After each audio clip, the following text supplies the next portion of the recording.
My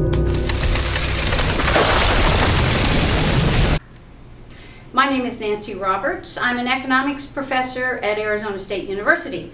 Today I want to talk about equilibrium and what happens when one of the ceteris paribus variables that determine supply and demand, what happens when they change? In other words, when we see shifts in the demand and supply curve. So let's just start with, well, we've been working with ice cream, so why don't we just keep working with ice cream? Supply, demand, this is ice cream, and here's the price. And here's the equilibrium. I'm going to call it P1 and Q1. So in this market, we can see all kinds of things. We see how many ice cream cones are exchanged per time period. We see consumer surplus. We see producer surplus. Everything's fine. What if in this market, suppliers now have to pay more for the milk that they use to produce ice cream? Okay, so when you think about, we listed the determinants of supply, and one of them was if there's a change in the price of an input. And so there's been a change in the price of an input, and that change is that milk now costs more money.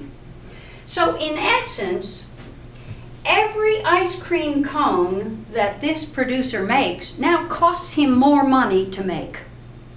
It's more expensive. You cut into his profits. And so what happens is the supply of ice cream cones decreases. So I'm just going to draw in, and I'm going to call it S2. This is the new supply curve that occurs because there's been an increase in the price of one of the inputs in the production of ice cream cones. And so this equilibrium, which I'll mark E1, is no longer the equilibrium.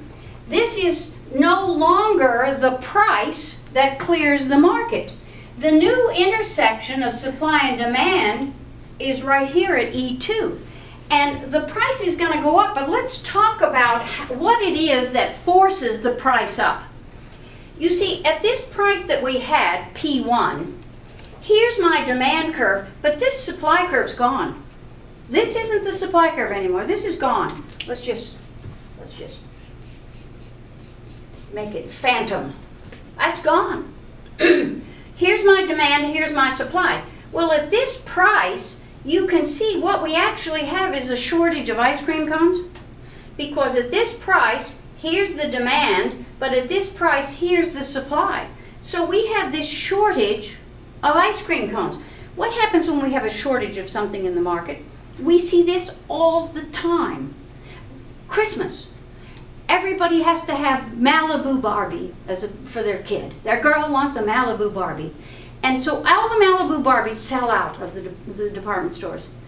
Can't find a Malibu Barbie. So what happens? You look on eBay, you look on Craigslist, and what do you see? Malibu Barbies selling for a higher price than they were actually selling for in the store.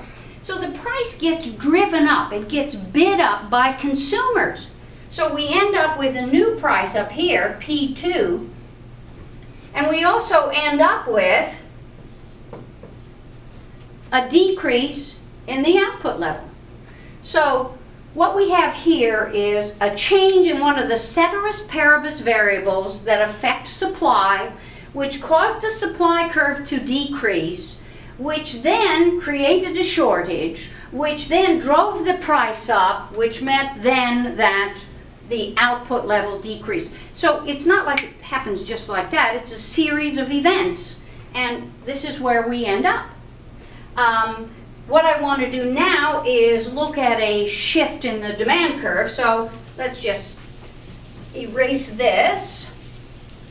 And again, we can have ice cream, supply, demand.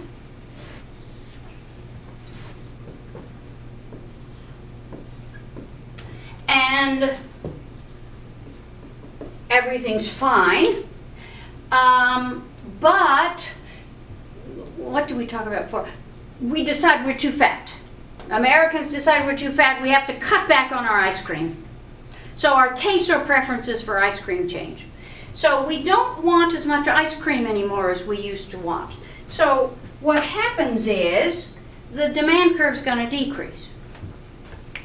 So here's my new demand curve because we don't like ice cream as much. D2. Well, that means that this demand curve is gone. That was yesterday when we didn't care we were fat. Now we care. So here's my supply curve. Here's my demand curve. Let's look at this price that we had, this P1 price.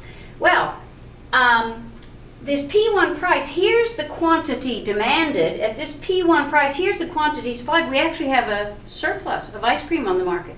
What happens when you have a surplus of something on the market? Go to the grocery store. You can always tell what there's a surplus of because there'll be a shopping cart full of brown bananas sitting at the store as you walk in. So, and what happens to the price of those brown bananas? It gets lowered because the producer wants to get, it's a surplus. I got to get rid of them. So what happens is, from this equilibrium price, the producer ends up with a supply. The producer is the one who wants to get rid of this ice cream, these ice cream cones.